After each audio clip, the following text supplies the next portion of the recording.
And then let me ask you a question. How important is defining things precisely? How important is that?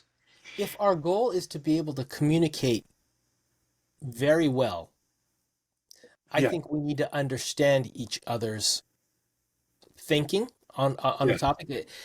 And I think if you want to be able to argue and debate against someone, the better you understand the way they think, the better you can misrepresent it. Yeah. No, that's yeah. Yeah. Right? If I'm gonna straw man an argument from you, I've got to understand what your argument is to be able to straw man it. Yeah. Right. Right. Right? Right. Right. If Yeah. I'm gonna go down the slippery slope with an argument of yours, I've gotta understand where you're coming from and kind of lead you down that path. Yeah. Right. Right. Right. Right. Right. Right. And so many times you could like so many times this is jujitsu, right? Are you talking about just really basic defenses?